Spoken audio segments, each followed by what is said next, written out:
The hostess, all practiced smiles, greeted my mother, Brenda, like she was royalty. Full eye contact, a little bow, the whole works. Then her gaze flickered over to my wife, Sarah, and our twins, Leo and Maya, and that smile tightened. We felt like the unexpected overflow, the party crashers nobody planned for. "Reservation for 7 under Walker?" she asked, looking only at Brenda. Brenda beamed. "Yes, that's correct." The hostess frowned slightly, counting heads. "I'm showing 9 people here." "Oh," Brenda said with a little laugh, a tinkling sound that always preceded something sharp. "I must not have mentioned Mark's twins. Can you squeeze them in?" Squeeze them in, at a dinner she'd invited us to. The hostess's smile tightened into a thin line. "Let me see what I can do." They put my sister, Jennifer's, family in the good corner booth, the plush, roomy one. Then they shoved us into a tiny table, jammed right beside it. Close enough that Brenda could reach across and tap Jennifer's husband, Greg, on the shoulder. Leo and Maya, my 7-year-old goofballs, were still in their soccer uniforms, grass-stained and exhausted from practice. Already learning what being an afterthought felt like. "My name's Mark. I'm 34.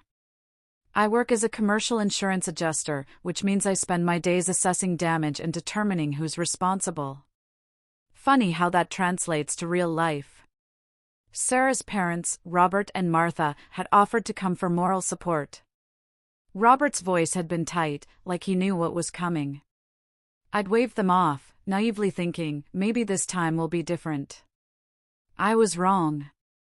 Leo, my little whirlwind, is named after Robert. He's pure energy. Maya, short for Maybelle, is my sweet pea.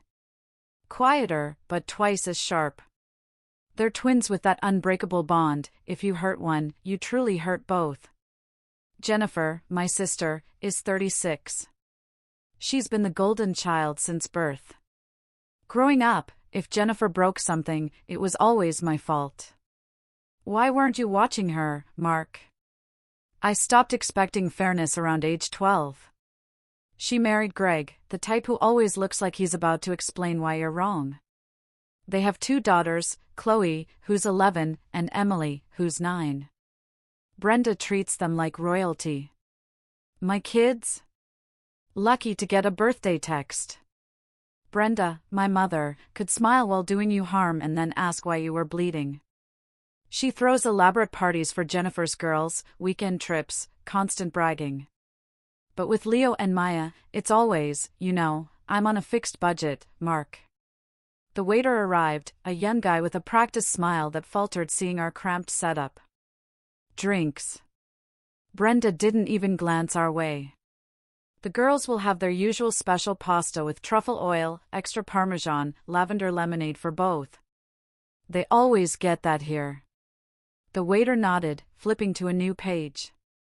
And the other children? He glanced at his notes. Your mother told me they already ate. Sarah's head snapped up. I never said that. The waiter looked genuinely confused. I was told by her, I said, nodding toward Brenda. Not us. The waiter's face went scarlet. I apologize. So, should I take their order? You absolutely should, I said. They're hungry. Brenda laughed that musical laugh, the one she uses right before saying something cutting. Mark, honestly, they can eat when they get home. These meals are expensive. She pulled 2 paper napkins from her purse, the cheap fast food kind, and tossed them across the table. They fluttered down between Leo and Maya. Here, sweethearts, you can use these. Leo stared at them, completely bewildered.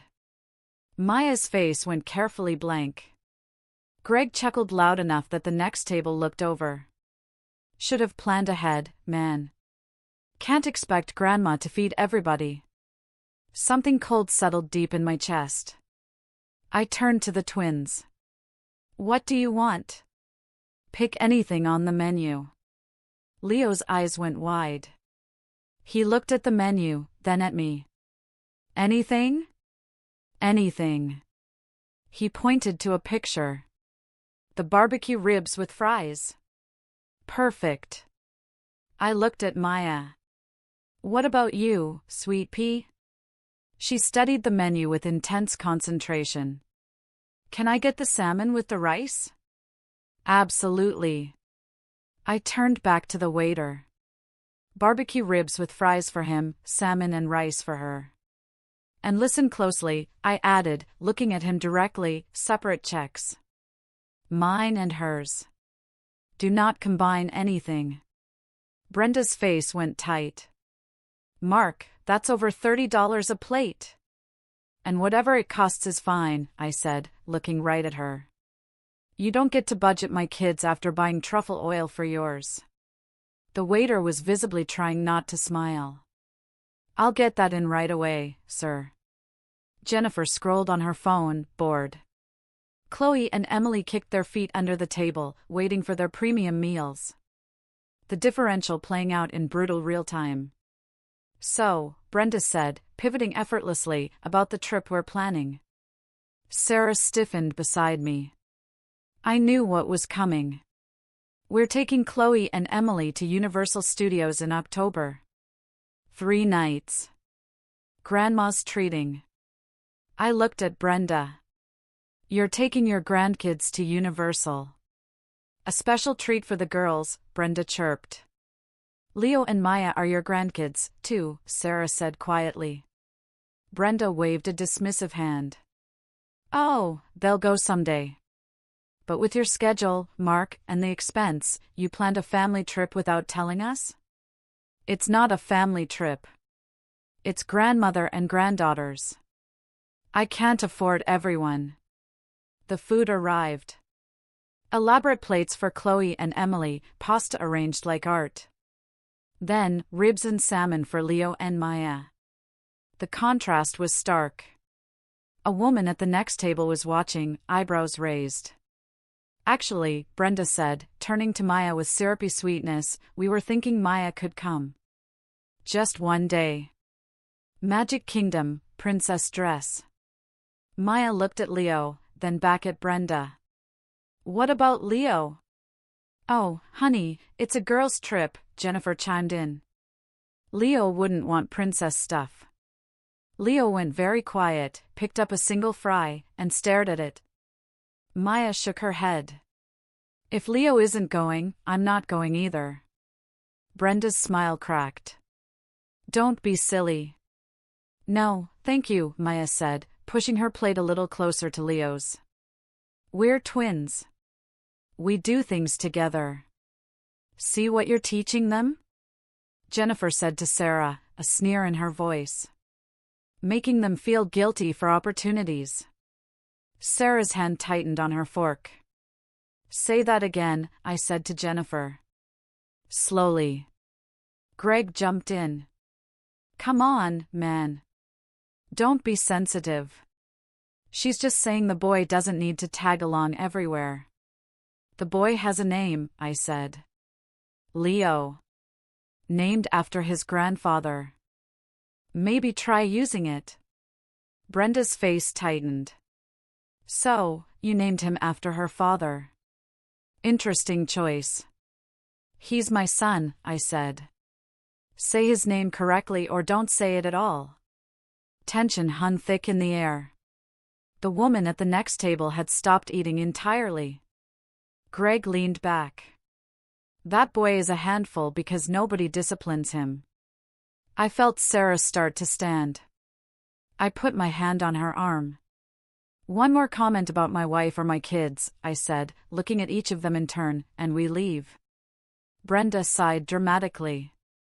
Mark, you're making this into something, Jennifer cut her off. Maya is sweet when she's quiet. Try to keep her like that. I stood up. Sarah stood with me immediately. Leo and Maya looked confused but followed. Seriously, Jennifer said. Making a scene? No scene, I said. Brenda pulled out an envelope then, like she'd been waiting for her cue. She slid it across the table to Chloe and Emily. Gift cards inside, $50 each, maybe more. A little something for being such good girls. You brought gifts for some grandkids, but not all? Sarah asked, her voice quiet but piercing. I didn't know Mark was bringing them, Brenda said with a sniff.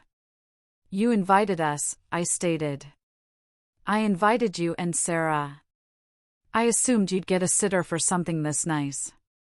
The waiter reappeared, probably hoping to diffuse things. Everything okay?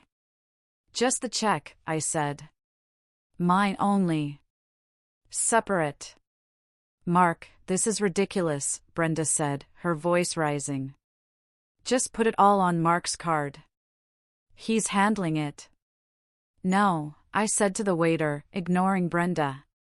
Separate checks. Mine has the kids' meals and 2 waters only. Nothing else. The waiter nodded quickly. I'll get that printed. While we waited, my phone buzzed. A text from Robert. Asterisk, everything okay? Martha has a bad feeling, asterisk. I texted back, coming to you after ice cream spot on Elm St. The waiter returned fast. I signed my receipt, wrote paid only for my party at the bottom, and folded my copy into my pocket. Documentation. As we walked out, Brenda called after us, Mark, you're embarrassing me in front of everyone. I didn't turn around. Outside, Leo finally asked, did I do something wrong? I knelt down so I was eye level with both of them. Maya was trying hard not to cry. Leo looked worried. No, buddy, I said, pulling him close. You didn't do anything wrong. Neither of you did. Then why didn't Grandma order us food? Leo asked, his voice small. Because Grandma made a choice, Sarah said, her voice shaky. And it wasn't about you. It was about her. Maya looked at me. Are we going to see her again? Too smart, this one. I don't know, sweet pea, but right now we're getting ice cream. Leo perked up. Really? Really, I said.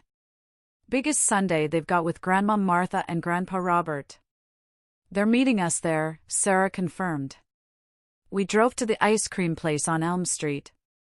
Robert and Martha's car was already in the lot. They met us at the door. Martha took one look at Sarah's face and pulled her into a hug. Robert knelt down to the twins. Who wants to help me pick out toppings? He asked. Me! Leo shouted. Maya took his hand. They went inside together. What happened? Martha asked once the twins were out of earshot. Sarah told them. Everything. The napkins, the universal trip, the my only invitation, the gift cards. Robert's face got darker with every detail. She handed them napkins, Martha said flatly. From her purse, I confirmed. And told the waiter they'd already eaten. Robert shook his head. We should have been there. You're here now, I said. We went inside. Got the twins those elaborate sundaes they'd been promised. Leo got chocolate sauce everywhere. Maya carefully constructed hers like architecture. Normal kid stuff. Robert sat next to me while they ate. What are you going to do? I don't know yet, I said. But this can't happen again. No, he said. It can't. My phone buzzed. Text from Brenda. Asterisk, I hope you're happy. You embarrassed me in front of everyone. The waiter asked if everything was okay. I had to lie and say yes. Call me tomorrow so we can discuss your behavior. Asterisk, I showed it to Robert. He read it and said one word. No. What? Don't call her. Don't engage. She's already rewriting what happened. He was right. I silenced Brenda's contact and put the phone away. Dad, Maya said, chocolate on her chin. Can we come here again? Anytime you want, sweet pea. She smiled, small but real. When we got home that night, I sat in the twins' room while they got ready for bed. Watched Leo brush his teeth with his usual chaos. Watched Maya carefully arrange her stuffed animals. "You're such a cutie," I said to Maya. "How did I get this lucky?" She grinned at me, toothpaste foam at the corner of her mouth. After they were asleep, Sarah and I sat at the kitchen table. My phone kept buzzing. A group text thread. I'd forgotten I was even in it. I opened it. 50 messages already. Jennifer, well, that was dramatic. Some people really know how to ruin a nice evening, I left the group. Just tapped exit and let them figure it out. Sarah noticed. Good. My phone rang 2 days later. Aunt Carol. I almost didn't answer, but she's the type who'll call until you pick up. "Mark," she said, dripping with disappointment. "What were you thinking?" "Hi, Aunt Carol." She didn't acknowledge it. "Your mother is devastated. She planned that dinner to bring everyone together, and you just walked out. She handed my kids paper napkins and told them to eat at home." "You're exaggerating."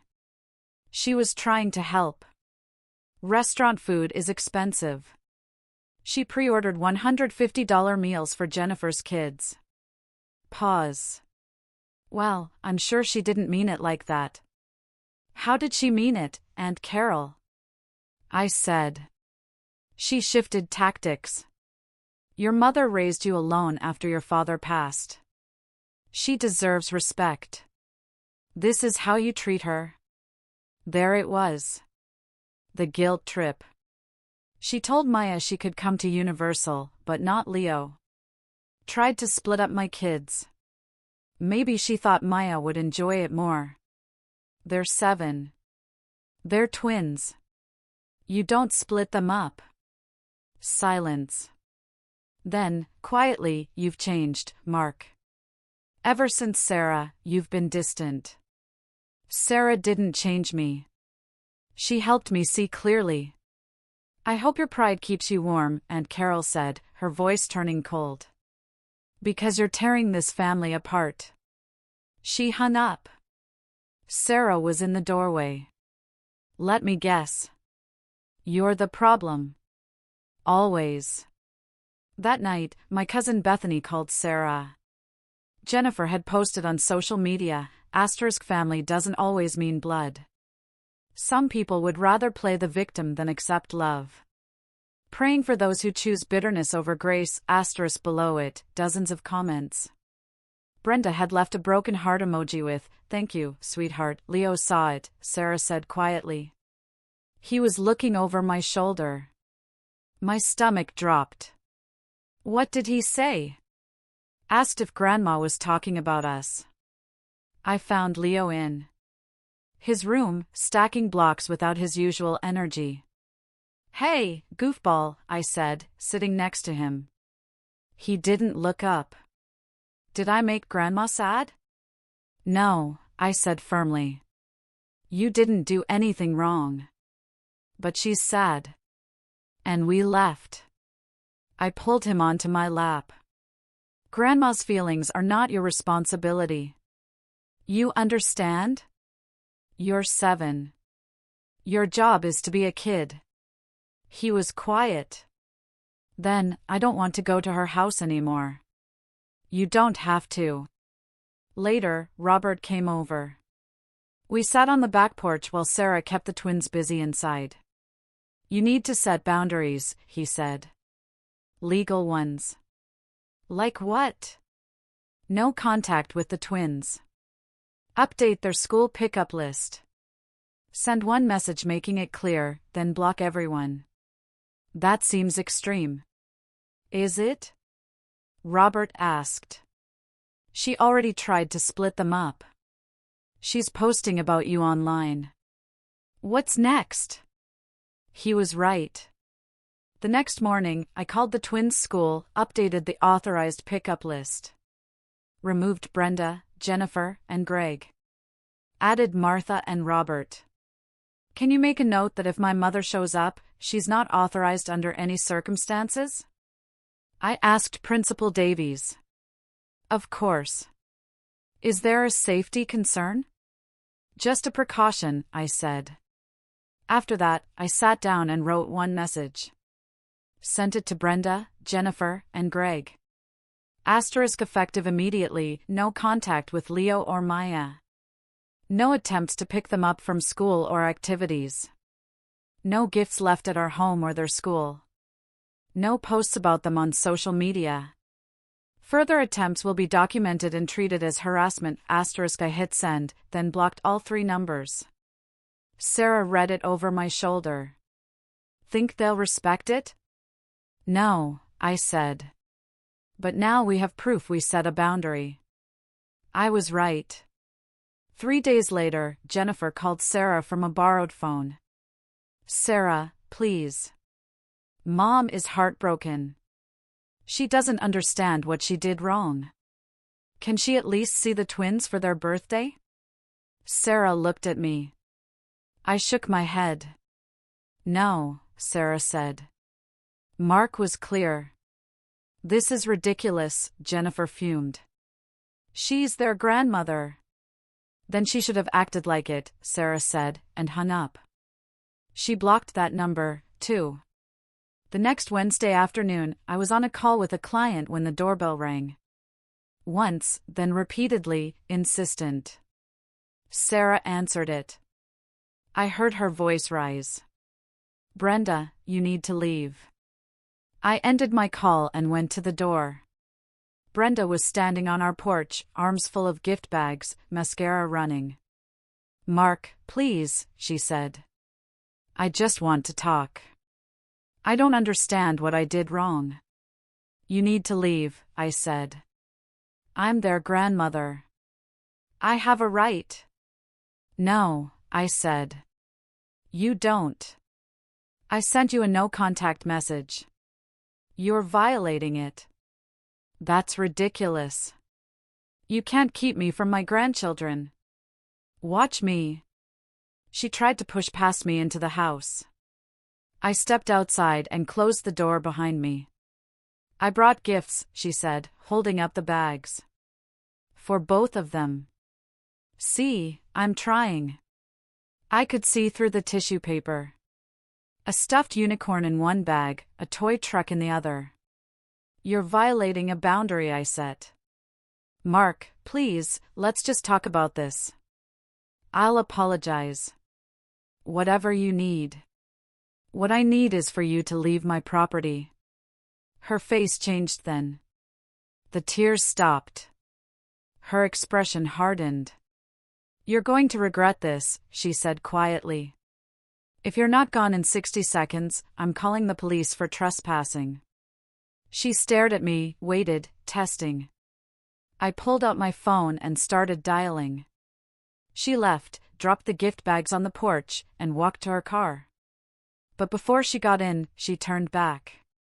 This isn't over. I brought the bags inside.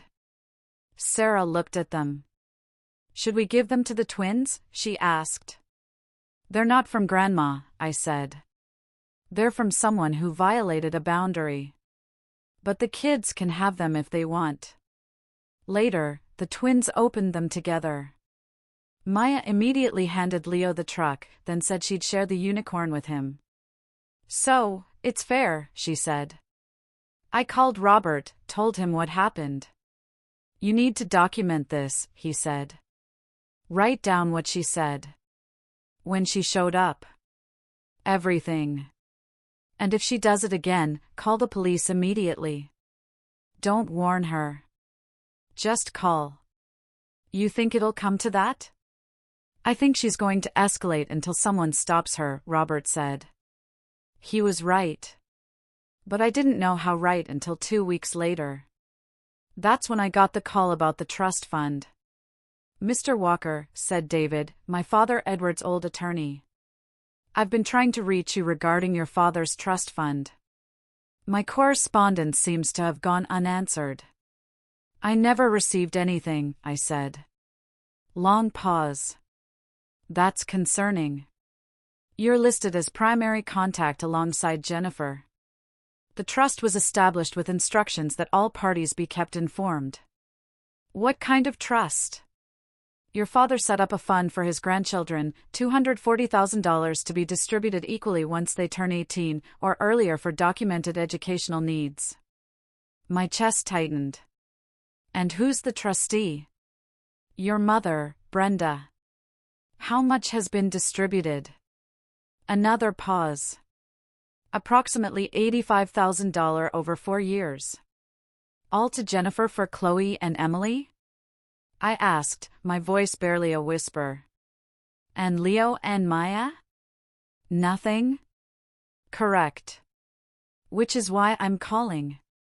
Your father's intent was clear that all 4 grandchildren receive equal benefit.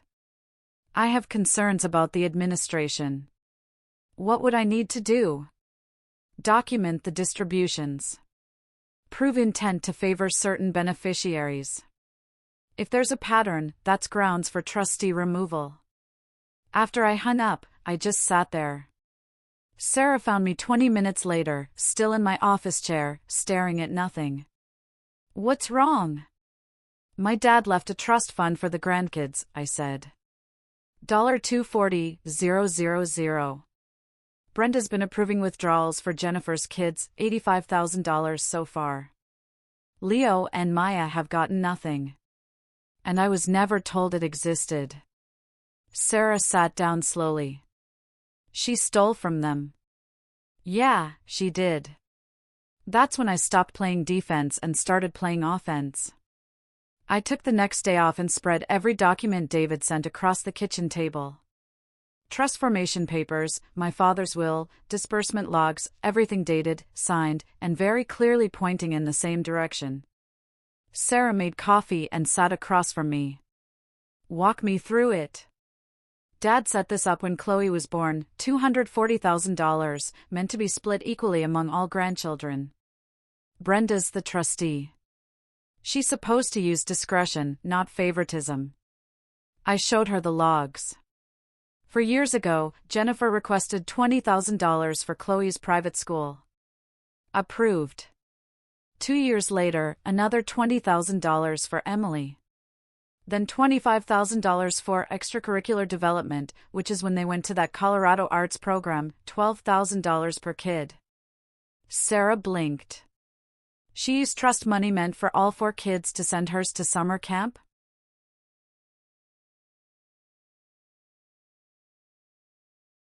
And there's more. I held up a sheet. $5,000 in trustee administrative reimbursement straight into Brenda's personal account. Is that even legal? Only with real documentation. David says there's none. I rubbed my temples. He's been trying to reach me for 2 years. The trust still had my old college address, and Brenda updated it to hers. Convenient, Sarah muttered. I opened my laptop. I'm building a case. David mentioned a clause about removing a trustee for favoritism. I found it. If a trustee distributes more than 60% of funds to less than 50% of beneficiaries within 5 years, they can be removed. I did the math. $85,000, 100% to Jennifer's kids. 0 to Leo and Maya. I can petition to have her removed. Sarah exhaled. Will it work? I don't know, but Dad made this clause really specific. He must have been paranoid about favoritism. I called Michael Evans, the consultant who'd helped set up the trust 11 years ago. He remembered my father immediately. Edward was clear, he said. He didn't want one grandchild to feel worth less than another. He offered to put that in writing. Over the next week, I gathered everything. Disbursement records, bank statements, screenshots of Jennifer bragging online about Colorado and other expensive activities. I created a timeline tying every withdrawal to Jennifer. I added recent incidents, too. The restaurant humiliation. The universal announcement excluding Leo. The doorstep ambush. Every pattern, every slight. Robert and Martha came over that Sunday. "What can we do?" Robert asked. "I might need witnesses." Martha nodded. "We'll testify. We've seen how she treats those babies." I met with a lawyer, Jessica Reed, the next week. She flipped through my binder like she already knew the ending. "This is straightforward," she said. "The favoritism is blatant. The clause is clear. You have standing. What happens to my mother? If the court finds a breach of duty, she's removed. A neutral trustee steps in. And depending on what the audit shows, she may owe restitution. And if she fights? Then she fights. But Mark, if she siphoned funds, this could border on criminal." "File it," I said. 2 weeks later, Brenda was served. I knew because Jennifer left a voicemail from a borrowed phone, spitting venom. "Mark, what the? You sued Mom. Your own mother, over money. She's in tears. She can barely breathe. You're destroying this family because you're jealous. Grow up." I saved it. Evidence of harassment. That night, Brenda called Sarah, crying about how she'd only tried to help. Sarah hung up and said, "She almost sounds sincere." "Years of practice," I said. The hearing was set for 6 weeks out. The court appointed Patricia Hoffman, a retired accountant, to audit everything. 2 weeks in, she called. "Mr. Walker, the disbursements are 100% to your sister's children. No documentation for need, no justification for withholding from yours, and the trustee reimbursement is unsupported. If your mother refuses bank records, that counts against her. You think we have a case? You have a very strong case." But Brenda wasn't done. A letter arrived from Attorney Charles Wright. Polished, threatening. They warned they'd pursue legal fees from the trust assets, essentially draining the fund to fight me. Sarah read it. "They're trying to scare you." I called Jessica. She snorted. "They're bluffing. If the court finds a breach, she pays, not the trust." 2 days later, Aunt Carol arrived unannounced, wringing her hands about tearing the family apart. "Dad left that money for all his grandchildren equally," I said. Brenda ignored that. "Family forgives. I'm done pretending everything's fine." She left, saying she didn't know me anymore. Perfect. 3 days before the hearing, I got a message on social media from someone I barely remembered. Bethany Adams, a friend of Jennifer's from college. She'd overheard Brenda and Jennifer at brunch. Jennifer joked about moving money before the audit found it. Brenda mentioned routing things through her dentist for clean paperwork. I sent it to Jessica. "This is huge," she said. "Get a notarized statement." Bethany agreed without hesitation. "What they're doing to you and your kids isn't right." The night before the hearing, I sat at the kitchen table staring at the paperwork, thinking of Aunt Carol saying Dad would be disappointed. But then I remembered Michael Evans' words. Dad didn't want any grandchild to feel worthless. Leo and Maya deserved the same protection Chloe and Emily had quietly enjoyed for years. And if going to court was what it took, then I'd go. Sarah found me at 2 in the morning. "Come to bed," she whispered. "I just don't want to miss anything." "You've done everything you can," she said, sitting beside me. "And if we lose, at least the twins will know we fought." She rested her head on my shoulder. The house was quiet, heavy, but peaceful. "Tomorrow," I said. "Brenda finally faces consequences." Sarah squeezed my hand. "Tomorrow." The courthouse was all marble and echoing footsteps. Sarah held my hand through security. Jessica met us in the hallway. "Ready as I'll ever be," I told her. Brenda was already inside. I saw her through the door window. She looked smaller somehow. Charles Wright sat beside her in an expensive suit. Jennifer wasn't there, supporting from a distance. We took our seats. The bailiff called order. The judge entered. A woman in her 50s with sharp eyes. We're here regarding Petition 472B, the Walker Family Trust. Petitioner, proceed. Jessica stood. Your Honor, we're requesting removal of Brenda Walker as trustee on grounds of breach of fiduciary duty, unequal distribution, and failure to comply with the trust's stated purpose. She walked the judge through everything. The trust documents. Michael Evans' statement about my father's intent. The disbursement record showing $85,000 to Jennifer's children while Leo and Maya got nothing. The suspicious trustee reimbursement. Bethany Adams' witness statement about Brenda and Jennifer discussing moving money. Additionally, Your Honor, we have testimony from witnesses who observed a pattern of favoritism. The judge looked at Brenda. Mrs. Walker, your response. Charles Wright argued good faith, educational expenses, discretion. Did she ask? The judge interrupted. Did Mrs. Walker ask Mr. Mark Walker if his children had educational needs? No, Your Honor. Patricia Hoffman presented her findings. 100% of disbursements to one set of beneficiaries. No documentation. Redirected mail. The judge's expression hardened. Mrs. Walker, your son had a right to be informed about assets meant for his children. By withholding that information, you denied him the ability to advocate for them. I didn't mean to. Your intentions don't change the outcome. Here is my ruling. Effective immediately, Brenda Walker is removed as trustee. Patricia Hoffman is appointed. All disbursements frozen until a forensic audit is completed. If the audit reveals misappropriated funds, Mrs. Walker will make restitution. The judge wasn't done. Your job was to honor your late husband's wishes. You turned it into a tool for favoritism. That's a betrayal of trust in every sense. Mr. Wright, your client pays her own legal fees.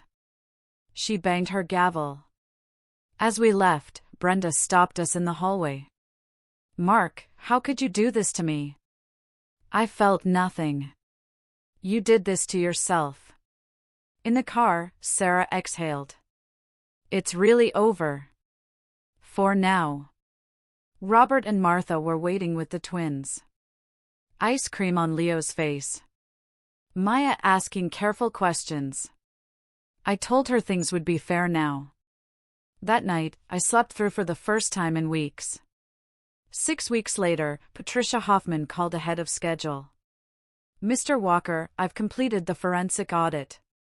Sending the full report to your attorney, but wanted to give you a heads up. It's worse than we thought. I sat down. How much worse?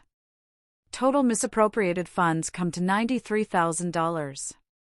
That includes the $85,000 to your sister's children, the $5,000 trustee reimbursement, and another $3,000 in undocumented expenses your mother claimed as trust-related. What kind of expenses? Travel to visit your sister, meals during those visits, hotel stays when she attended one of your niece's performances. All charged to the trust as beneficiary oversight costs. I felt sick. She was using trust money to visit Jennifer's family? Yes. And there's more. The dental procedure billed under your son's initials. I traced it. The check memo line read Leo Dental, like it was for your son. The dentist confirms no procedure was performed for anyone in your family, but he received payment from the trust. He deposited the check and wrote a personal check back to your mother for the same amount within 3 days. She laundered the money. That's what it looks like. The court will decide if it rises to fraud, but it's definitely improper. I'm recommending full restitution plus penalties. After hanging up, I sat in my car in the parking lot, trying to process it. My mother hadn't just been unfair. She'd been actively stealing. Jessica filed the restitution motion that afternoon. Court set a hearing for 3 weeks out. That night, Jennifer called from an unknown number. "Mark, it's Jennifer." I almost hung up. "How'd you get this number?" "Doesn't matter. We need to talk." "No, we don't." "Mark, listen. The audit is. Mom didn't do anything wrong. Those expenses were legitimate. $93,000 worth?" Silence. "Then you're really going to make her pay that back?" "The court is, not me. She doesn't have that kind of money. She's on fixed income. You're going to bankrupt her. Should have thought of that before she stole from my kids." "She didn't steal. She's the trustee. She had discretion." Past tense. Now she has nothing. "You're such an," Jennifer started. "Always have been. Always acting like you're better than everyone. I need to go. This isn't over. You think winning in court means you won? You just destroyed your relationship with your entire family. Was it worth it?" I hung up. Blocked the number. Sarah had heard. "She's panicking." Good. But things escalated. Sarah showed me a social media post with audit screenshots. Mark Walker's vendetta against his own mother, comments calling me heartless. Aunt Carol sharing it. I sent it to Jessica. She filed to remove it for violating court privacy rules, but the damage was done. That night, Leo asked why people thought I was mean to my mom. 2 days later, the school called. Brenda had shown up, trying to pick up the twins. Security removed her after she caused a scene. I called Jessica. "You need a protective order," she said. "As far as it takes." We sat the twins down that evening. Robert and Martha were there. "We need to talk about Grandma Brenda," I said. "She's been making bad choices. She's not allowed to pick you up from school anymore. If you see her, tell a teacher right away." "Is she in trouble?" Maya asked. "Yes." "Did she do something bad?" Leo asked. "She did. She took money that was supposed to be for you." Maya processed this, then quietly, "Did she do it because she doesn't like us?" I pulled her onto my lap. "My sweet pea. This has nothing to do with you or your brother. Grandma has problems that are hers alone. You didn't cause them, and you can't fix them." She nodded against my chest. Leo climbed up too. We sat there, all 4 of us tangled together. Later, Sarah said, "What if she shows up here again?" "Then I call the police." Just like that. Just like that.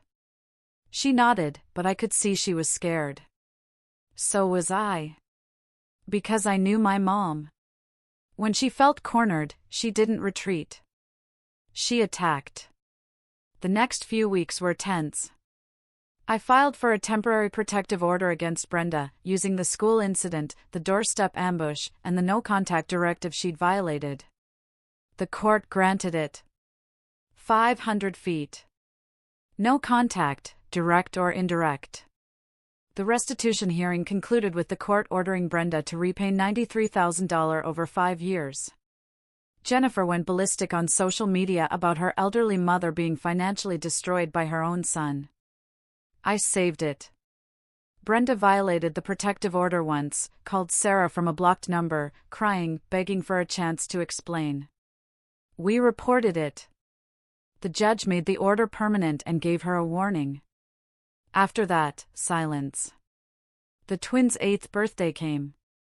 We celebrated at home with Robert, Martha, and friends from school. Leo got the biggest Lego set I could find. Maya got art supplies and a new bike. No drama, just cake and laughter. Sarah's parents had become our full-time family. Martha helped with carpools. Robert taught Leo how to throw a football. Took Maya to the hardware store to pick paint for her room. They were there. Actually there. This is what family's supposed to look like, Sarah said one night, watching her dad and Leo play catch. I nodded. December came. The twins were in a school holiday program. We sat in the audience with Robert and Martha while Leo and Maya performed in a chorus that was objectively terrible but somehow perfect. Afterward, we went to Robert and Martha's house. They'd hosted Thanksgiving, and it had become tradition. We were in their living room, twins hyped on hot chocolate, when Robert said, "Mark, can I talk to you?" We stepped into his study. "What's up?" Patricia Hoffman called, wanted me to pass along a message. The final audit is complete. The trust has been restructured. All 4 grandkids now have equal allocations, locked accounts that can't be touched until 18 unless there's a documented emergency approved by the new trustee. That's good. There's more. Jennifer tried to petition for access to Chloe and Emily's funds. Said they needed it for school. Patricia denied it, told her previous withdrawals were excessive, and no additional funds would be released until the girls turned 18. I felt a grim satisfaction. How'd that go? About how you'd expect. Jennifer called Patricia everything but her name, threatened to sue. Patricia hung up. I almost smiled. Also, Robert said, pulling out a folder. Martha and I wanted to give you these. Inside were documents for custodial investment accounts. One for Leo, one for Maya. Both with starting balances of $15,000. Dad, you can't, we already did, Robert said firmly. Those kids are our grandchildren. We're making sure they know they matter. I didn't know what to say. Just hugged him. Back in the living room, Martha was helping Maya with a puzzle. Leo was showing Sarah a drawing. Stick figures of our family. Me, Sarah, Leo, Maya, and Robert and Martha labeled Grandma and Grandpa. Look at this goofball, I said, pulling him close. It's perfect. Can we hang it on the fridge? Absolutely. We left around 8, drove home in comfortable silence, twins half asleep. You think it's really over? Sarah asked. I don't know, I said. But we're okay either way. But I was wrong. 2 weeks later, everything escalated again. Robert and Martha were hosting a small Christmas gathering. Nothing fancy, just us, Martha's sister and family, a couple neighbors. Low-key. Robert had set up a fire pit in the backyard. The twins were roasting marshmallows with cousins. Sarah and I were helping Martha with dessert when Robert came through the back door.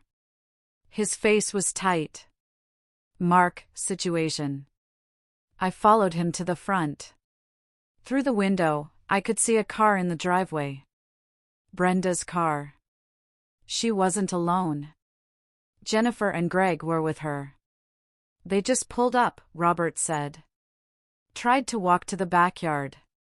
I stopped them at the gate. I'll handle it. No, Robert said firmly. This is my house. I'll handle it. You stay with Sarah and the kids. But I was already heading for the door. They were at the gate to the backyard. Brenda had a gift bag in each hand. Jennifer was on her phone, probably recording. Greg stood behind them, looking bored. Mark, Brenda said when she saw me. Tears started immediately. Please, it's Christmas. I just want to see my grandchildren. Give them their presents. You're not welcome here. I'm their grandmother. I have a right. You have a court order, Robert said, stepping forward. 500 feet. You're violating it right now. Brenda looked at Robert. This doesn't concern you. It's my house. You need to leave. I'm not leaving until I see them. Robert called the police. Brenda tried to push past him to the gate. Greg and Jennifer protested, but Robert stood his ground. A patrol car arrived. The officer confirmed the protective order, told Brenda she was in violation and needed to leave immediately. Brenda's victim act dropped. Her face went cold. "You'll regret this," she said to me. "I already don't." After they left, we checked on the twins, still in the backyard, laughing over marshmallows, oblivious. "They have no idea," Sarah said. "Good." The next morning, Jessica called. "The judge wants to see your mother next week." Repeat violation. She's looking at contempt charges. The hearing was quick. The judge sentenced Brenda to 15 days in jail and extended the protective order to 3 years. Jennifer lost it in the courtroom. Had to be removed by security, screaming about injustice. I felt nothing watching it, just relief. Sarah and I left without looking back. That afternoon, we took the twins to the park. Leo tried to do a cartwheel that was more falling sideways. Maya went higher on the swings than I'd ever seen. "You're such a cutie," I called to her. "How did I get this lucky?" She grinned and pumped her legs harder. That night, I sat in their room watching them sleep. Leo sprawled out, covers kicked off. Maya curled up with the unicorn she'd shared with her brother. Sarah stood in the doorway. "You okay?" "Yeah, we're okay." The house was quiet. The kind of quiet that feels like peace instead of waiting. Just us. Just family. And somewhere out there, my dad, Edward, was probably smiling. Isn't it amazing how much clarity can come from standing up for what's right, even when it feels like you're tearing everything apart?